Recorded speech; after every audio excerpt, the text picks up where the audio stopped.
সাম্প্রতিক সময়ে যুক্তরাষ্ট্রের ওয়াশিংটন ডিসি সফরে গেছেন প্রধানমন্ত্রী তারেক রহমানের স্ত্রী জুবাইদা রহমান। আনুষ্ঠানিকভাবে বলা হচ্ছে, যুক্তরাষ্ট্রের ফার্স্ট লেডি মেলানিয়া ট্রাম্পের আমন্ত্রণে ফস্টারিং দ্য ফিউচার টুগেদার শীর্ষক অনুষ্ঠানে যোগ দিতে এই সফর। তবে প্রায় এক সপ্তাহ আগে এই অনুষ্ঠান শেষ হলেও জুবাইদা ওয়াশিংটন ডিসিতেই অবস্থান করছেন। তিনি একা নন, তার সফরসঙ্গী পররাষ্ট্রমন্ত্রী খলিলুর রহমান সহ বেশ কিছু উচ্চপদস্থ সামরিক ও বেসামরিক কর্মকর্তা। এই হাই প্রোফাইল সফর বেশ কিছু প্রশ্ন তুলে দিচ্ছে। এর মধ্যে গুরুত্বপূর্ণ একটি প্রশ্ন হলো, প্রায় 2 দশক আগে প্রধানমন্ত্রী তারেক রহমানকে যুক্তরাষ্ট্র যে নিষেধাজ্ঞা দিয়েছিল বলে উইকিলিক্স মারফত জানা গিয়েছিল, সেটি উঠিয়ে নেয়ার তদবির করতেই এই সফর কিনা। 2008 সালের 11 সেপ্টেম্বর তারেক রহমান দেশ ছাড়েন।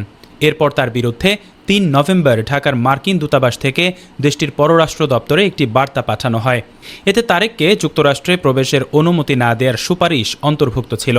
তারেকের যুক্তরাষ্ট্রে ঢোকার নিষেধাজ্ঞার প্রস্তাবের পক্ষে বিস্তারিত তুলে ধরা হয় ওই বার্তায়।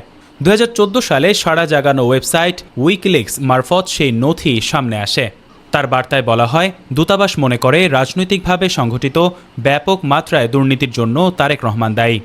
তার দুর্নীতির কারণে মার্কিন ঘোষণাপত্রে বর্ণিত গণতান্ত্রিক প্রতিষ্ঠানের স্থিতিশীলতা এবং যুক্তরাষ্ট্রের বৈদেশিক সহায়তার লক্ষ্য বিনষ্ট হওয়ার মাধ্যমে যুক্তরাষ্ট্রের জাতীয় স্বার্থ ক্ষুণ্ণ হয়েছে।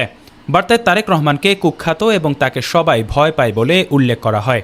প্রতি বছরের মতো এবারও নিউ ইয়র্কের সদর দপ্তরে বসতে যাচ্ছে জাতিসংঘের সাধারণ অধিবেশন। প্রথমবারের মতো এই অধিবেশনে ভাষণ দেবেন তারেক রহমান।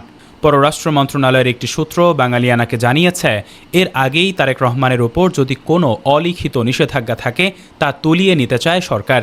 এজন্য প্রয়োজনে খলিলুর রহমানের সব কানেকশন ব্যবহারেরও সিদ্ধান্ত হয়েছে। কারণ প্রথম বছরেই জাতিসংঘ অধিবেশন মিস করলে তা সম্মানজনক হবে না বলে মনে করে রাষ্ট্রের ক্ষমতাধর পক্ষটি। সূত্রটি এও নিশ্চিত করেছে, জুবাইদা রহমানের মিশন এখন পর্যন্ত বেশ সফল। 5 এপ্রিল রোববার ব্রেন্টি ক্রিস্টেনসেন প্রধানমন্ত্রীর সঙ্গে দেখা করে বেশ কয়েকটি ছবি উপহার হিসেবে তুলে দেন। এটি জুবাইদার মিশনের সফলতার ইঙ্গিত বলেই মনে করছে সূত্রটি এও জানায়, দর কষাকষিতে জুবাইদা বা খলিলুর রহমান কী অস্ত্র ব্যবহার করেছেন তা পররাষ্ট্র মন্ত্রণালয়ের অতি উচ্চপদস্থ কর্মকর্তাদেরও অজানা।